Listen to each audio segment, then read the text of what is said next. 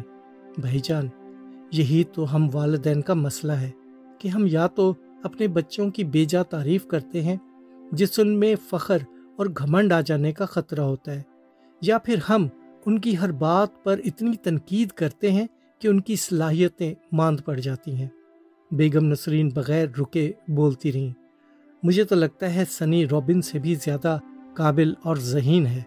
نسرین، مجھے لگتا ہے تم غلط فہمی کا شکار ہو۔ مسٹر فرانسس نے بات کاٹتے ہوئے کہا۔ بھائی جان، آپ مجھے بات تو پوری کر لینے دیں۔ مسٹر فرانسس نے چائے کی چسکی لیتے ہوئے کہا، ہاں تم اپنی بات مکمل کرو، میں سن رہا ہوں۔ شاید آپ میری بات سے اتفاق نہ کریں، لیکن آپ کے بے جا تنقیدی رویے سے بچے سہم سے گئے ہیں۔ ان کے اندر ایک خوف سا بیٹھ گیا ہے۔ اپنی شادی سے پہلے میں بھی آپ سے اسی طرح ڈرتی تھی، کیونکہ مجھے آپ کے غصے سے بہت ڈر لگتا تھا۔ پتہ نہیں کیوں میرے دل میں یہ بوجھ ہے کہ میں آپ سے درخواست کروں کہ اپنے رویے کو کچھ نرم کریں۔ چند ماہ پہلے جب میں آپ کے گھر 2 دن کے لیے آئی تھی تو دعا کے دوران اور دعا کے بعد آپ کا رویہ بہت سخت تھا۔ مسٹر فرانسس حیرت سے اپنی بہن کو دیکھ رہے تھے، اور یہی کیفیت بیگم رفت اور مسٹر عرفان کی بھی تھی، کیونکہ آج تک کسی نے مسٹر فرانسس کے ساتھ اس طرح براہ راست کسی موضوع پر بات کرنے کی جرت نہیں کی تھی۔ میں یہ نہیں کہہ رہی کہ آپ اپنے بچوں اور بھابھی رفت سے محبت نہیں کرتے، میرا ہرگز یہ مطلب نہیں۔ آپ تو ان کی بھلائی اور بہتری چاہتے ہیں اور ان سب سے بہت پیار کرتے ہیں، پر ایک مسیحی ایماندار کو اتنا سخت اور غصے والا نہیں ہونا چاہیے۔ بھائی جان، پلیز آپ مجھے غلط نہ سمجھیں۔ بیگم نسرین نے التجا کے انداز میں کہا۔ نہیں نسرین، تم کہو، میں سن رہا ہوں۔ بھائی جان، ہم سب میں کچھ خوبیاں اور کچھ خامیاں ضرور ہوتی ہیں، لیکن اگر ہم کسی کی خامیوں کو ہی دیکھتے رہیں تو ہم اس شخص سے زیادتی کرتے ہیں، کیونکہ اس طرح ہم اس کی خوبیوں سے چشم پوشی کرتے ہیں۔ میرے اندر بہت کمزوریاں ہیں، پر میں عرفان کی تہ دل سے شکر گزار ہوں کہ وہ میری خامیوں پر بہت کم جبکہ میرے کردار میں موجود اچھی باتوں کا اکثر تذکرہ کرتے رہتے ہیں، اور میں خدا کی شکر گزار ہوں کہ اس نے مجھے ایک محبت کرنے والا شوہر عطا کیا ہے۔ مسٹر عرفان کھلکھلا کر ہنسے۔ مجھے تو لگا تھا نسرین تم بھائی جان سے میری شکایت کرو گی، میں تو سچ مچ ڈر گیا تھا، پر تمہارا شکریہ کہ تم نے ایسا نہیں کیا۔ مسٹر عرفان کی اس بات سے سب کے چہروں پر مسکراہٹ پھیل گئی۔ بھائی جان، آپ ایک ذمہ دار شخص ہیں۔ ابو کے مرنے کے بعد آپ نے نہ صرف گھر کی ساری ذمہ داریوں کو بڑے احسن طریقے سے سنبھالا، بلکہ آپ نے اپنی تعلیم سے زیادہ میری تعلیم پر توجہ دی۔ یہ آپ ہی کی محنت کا ثمر ہے کہ میں آج اپنے گھر میں پرسکون زندگی بسر کر رہی ہوں۔ یہ کہتے ہوئے بیگم نسرین کی آنکھوں سے آنسو بہنے لگے۔ یہ دیکھ کر مسٹر فرانسس اپنی جگہ سے اٹھے اور جا کر اپنی بہن کے سر پر شفقت سے ہاتھ پھیرنے لگے اور بڑے نرم لہجے میں بولے، نسرین، اس میں میرا کچھ کمال نہیں، یہ سب میرے خداوند کا فضل ہے جس کی بدولت میں یہ سب کچھ کر پایا۔ ہم سب کو خداوند کا شکر گزار ہونا چاہیے، کیونکہ آج ہم جو کچھ بھی ہیں سب اسی کی مہربانی اور برکت سے ہے۔ بھائی جان، پلیز میری باتوں کا برا نہ مانیے گا۔ بیگم نسرین نے آنکھوں سے آنسو پوچھتے ہوئے کہا، بھائی اس میں برا ماننے کی کیا بات ہے؟ تم میری بہن ہو اور مجھے اچھا لگا کہ تم میرے اور میرے گھرانے کی بہتری کے لیے سوچتی ہو۔ میں تمہارے جذبات کی قدر کرتا ہوں۔ مسٹر فرانسس نے مسکراتے ہوئے اپنی بہن کی طرف دیکھا۔ میرا خیال ہے اب ہمیں گھر کے لیے روانہ ہونا چاہیے۔ صبح بچوں نے جلدی اٹھنا ہوگا، سنی نے کالج اور صوفیہ نے اسکول جانا ہے۔ بیگم رفت دھیمی آواز میں بولی، ہاں بالکل، باتوں میں وقت کا تو پتہ ہی نہیں چلا۔ مسٹر فرانسس نے کلائی پر بندھی گھڑی پر وقت دیکھتے ہوئے کہا، آ جاؤ بچوں، بہت دیر ہو گئی، اب ہم گھر چلیں گے بس۔ بیگم رفت نے اونچی آواز لگائی۔ بیگم نسرین، مسٹر عرفان اور ان کے بچے گیٹ پر مہمانوں کو خدا حافظ کہنے کے لیے کھڑے تھے۔ عرفان، تم لوگ کس دن آ رہے ہو ہمارے گھر؟ مسٹر فرانسس نے گاڑی سٹارٹ کرتے ہوئے کہا۔ بھائی جان، آپ بلائیں تو صحیح، ہم تو بھابھی رفت کے مزیدار کھانوں کا بے تابی سے انتظار کرتے ہیں۔ مسٹر عرفان کی بات پر سب ہنس پڑے۔ چلو پھر کرتے ہیں تمہاری دعوت۔ مسٹر فرانسس نے مسٹر عرفان کو گھورتے ہوئے کہا، خدا حافظ۔ یہ کہہ کر انہوں نے گاڑی آگے بڑھا دی۔ گاڑی میں مسٹر فرانسس، بیگم رفت اور ارم تو بالکل خاموش تھے، پر سنی اور صوفیہ ہلکی ہلکی خسر پھسر کر رہے تھے۔ واپسی پر مسٹر فرانسس نے تیز گاڑی چلائی، اس لیے گلبرگ آنے میں زیادہ وقت نہیں لگا۔ گھر پہنچتے ہی سب اپنے اپنے کمروں میں چلے گئے۔ سنی، صوفیہ اور ارم نے کچھ دیر مل کر دعا کی اور پھر اپنے بستر میں سو گئے۔ بیگم رفت بھی تھوڑی دیر میں سو گئیں، لیکن مسٹر فرانسس اپنے بستر پر لیٹے گہری سوچ میں گم تھے۔ ان کی بہن کی کہی ہوئی باتیں فلم کی طرح ان کے ذہن میں چل رہی تھیں۔ وہ سوچ رہے تھے کہ رفت نے ان 25 سالوں میں میری بہت خدمت کی ہے، پر میں نے ہمیشہ اسے لوگوں کے سامنے ذلیل کیا ہے۔ میں نے کبھی اس کی تعریف نہیں کی، الٹا اسے ہر وقت ڈانٹتا رہتا ہوں۔ میں اسے حوصلہ دینے کی بجائے ہمیشہ اس کی حوصلہ شکنی کرتا ہوں۔ میں اس کی محبت کا جواب نفرت سے دیتا ہوں۔ میں اس کی ساری اچھائیوں کو نظر انداز کر کے اس کی چند خامیوں کو ہی دیکھتا رہا، اور یہی سب کچھ میں نے اپنے بچوں کے ساتھ بھی کیا ہے۔ خدایا، میں کتنا غلط تھا، مجھے معاف کر دے۔ میں نے تیرا اور تیرے بچوں کا دل دکھایا ہے۔ مسٹر فرانسس کے دل میں ندامت، پریشانی اور گھبراہٹ کے ملے جلے خیالات تھے۔ ان کی آنکھیں نم تھیں اور وہ بے چینی کے عالم میں بستر پر ادھر ادھر کروٹیں بدل رہے تھے۔ انہوں نے فیصلہ کر لیا تھا کہ اب انہوں نے کیا کرنا ہے۔ اگلے دن مسٹر فرانسس ناشتے پر بالکل خاموش رہے۔ انہوں نے بیگم رفت کو کسی بات پر نہ ڈانٹا۔ ان کے لہجے میں بھی غیر معمولی تبدیلی تھی۔ وہ بیگم رفت سے بڑی محبت سے بات کر رہے تھے۔ رفت، آج شام کو اپنی پسند کا کوئی مزیدار سا کھانا بنا کر کھلاؤ۔ بھائی، کئی دنوں سے ارم اور صوفیہ ہی کھانا پکا رہی ہیں۔ بیگم رفت مسٹر فرانسس کی اس بات سے بہت حیران ہوئی، کیونکہ آج تک مسٹر فرانسس ہی بتا کر جاتے تھے کہ آج گھر میں کیا پکے گا۔ جو آپ کہیں گے وہ میں بنا لوں گی، بیگم رفت نے ہچکچاتے ہوئے جواب دیا۔ رفت، میں نے کہا کہ تم اپنی پسند سے کچھ بناؤ۔ مسٹر فرانسس کے چہرے پر ہلکی سی مسکراہٹ تھی۔ آج مجھے جلدی دفتر جانا ہے، یہ کہہ کر وہ گاڑی کی طرف چل پڑے۔ شام کو ملتے ہیں، مسٹر فرانسس نے گاڑی میں بیٹھتے ہوئے کہا اور گاڑی سٹارٹ کر کے دفتر چلے گئے۔ بیگم رفت کی خوشی کو محسوس کرتے ہوئے ارم نے ان سے پوچھا، امی، آج تو آپ بہت خوش لگ رہی ہیں، کوئی خاص بات لگتی ہے؟ بیگم رفت نے مسکراتے ہوئے جواب دیا، ہاں بیٹا، بڑی خاص بات ہے۔ آج بڑے لمبے عرصے کے بعد تمہارے ابو نے مجھ سے ہنس کر بات کی ہے اور مجھے یہ کہہ کر گئے ہیں کہ میں اپنی پسند کا کوئی کھانا بناؤں۔ ارے واہ، یہ تو واقعی بڑی خاص اور خوشی کی بات ہے۔ چلے اسی بہانے ہمیں بھی بہت دنوں کے بعد آپ کے ہاتھوں کا لذیذ کھانا کھانے کو ملے گا۔ ویسے کیا بنا رہی ہیں آج آپ؟ میں نے سوچا ہے بریانی کے ساتھ شامی کباب بنا لوں۔ تم بس رائتے کے لیے مجھے پودینے کی چٹنی بنا دو، باقی کام میں کر لوں گی۔ امی، میٹھے میں کچھ نہیں بنا رہی؟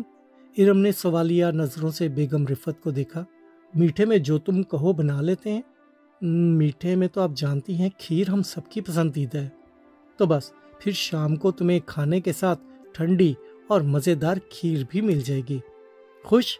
امی خوش نہیں، خوش باش، دونوں کھلکھلا کر ہنس دی۔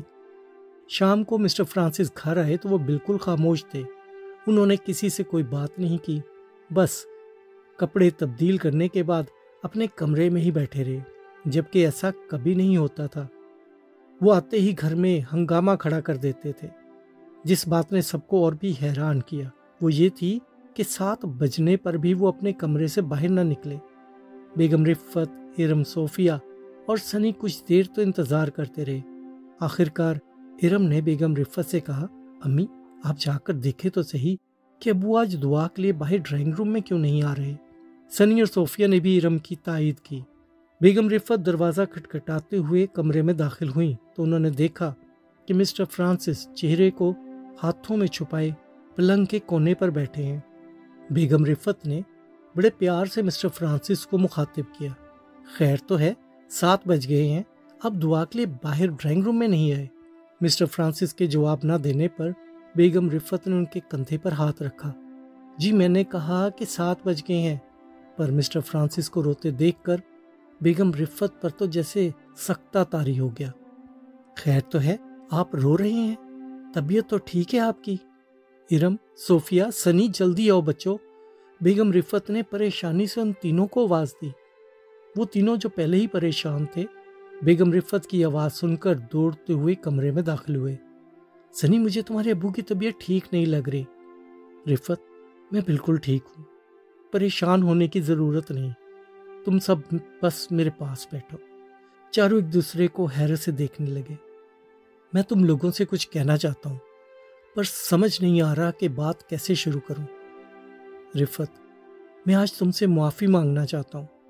میں نے ہمیشہ تمہاری تذلیل کی ہے، میں نے ہمیشہ تمہارا دل دکھایا ہے، میں سب معاملات میں صرف تمہیں ہی ذمہ دار ٹھہراتا رہا۔ اپنی غصیلی اور چڑچڑی طبیعت سے میں نے نہ جانے اب تک تمہیں کتنی تکلیف پہنچائی ہے۔ ارم نے سنی اور صوفیہ کی طرف آنسو بھری نظروں سے دیکھا، جیسے کہہ رہی ہو کہ خدا اپنے لوگوں کی دعاؤں کا جواب دیتا ہے۔ ارم، صوفیہ اور سنی، میں تم لوگوں سے بھی شرمندہ ہوں۔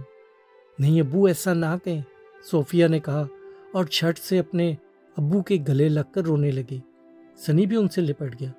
ابو، آپ ہمیں معاف کر دیں، اور خاص طور پر مجھے، کیونکہ میں ہمیشہ آپ سے بحث کرتا اور اپنے کاموں سے آپ کو غصہ دلاتا رہا۔ نہیں سنی، غلطی تم لوگوں کی نہیں، غلطی تو میری تھی۔ میں تم لوگوں پر ہمیشہ اپنی مرضی مسلط کرتا رہا۔ میں نے کبھی خیال ہی نہیں کیا کہ تم لوگوں کے بھی جذبات ہیں، تم لوگوں کی بھی خواہشات ہیں۔ میں ہمیشہ اپنے اختیار کا غلط استعمال کرتا رہا۔ میں نے کبھی تم لوگوں کی اچھی باتوں پر غور ہی نہیں کیا۔ میں تو بس تمہاری خامیوں کا ڈھنڈورا پیٹتا رہا۔ کاش میں ایسا نہ کرتا، کاش میں تمہارے چہروں سے تمہاری مسکراہٹ نہ چھینتا۔ چلیں اب بس بھی کریں، جو ہو چکا اسے بھول جائیں، بیگم رفت نے آنسو پوچھتے ہوئے کہا۔ رفت، تو کل شام نسرین، عرفان اور ان کے بچوں کو کھانے کی دعوت پر بلاؤ۔ میں نسرین کا شکریہ ادا کرنا چاہتا ہوں۔ مسٹر فرانسس نے رومال سے آنکھیں صاف کرتے ہوئے کہا۔ سنی، اب تم شکر گزاری کی دعا کرو، اور آج سے تم ہی عبادت میں ہماری رہنمائی کیا کرو گے۔ مسٹر فرانسس نے مسکراتے ہوئے سنی کی طرف دیکھا۔ آئیں ہم سب خداوند کی شکر گزاری کریں، جو ہمارے لیے بڑے بڑے کام کرتا ہے۔ سب نے خدا کا شکر کیا، اور بڑے عرصے کے بعد سب نے مل کر مزے سے بیگم رفت کے ہاتھ کا بنا ہوا کھانا کھایا۔ اس دن سے مسٹر فرانسس کے گھر میں ہر کسی کو 7 بجنے کا انتظار رہتا ہے۔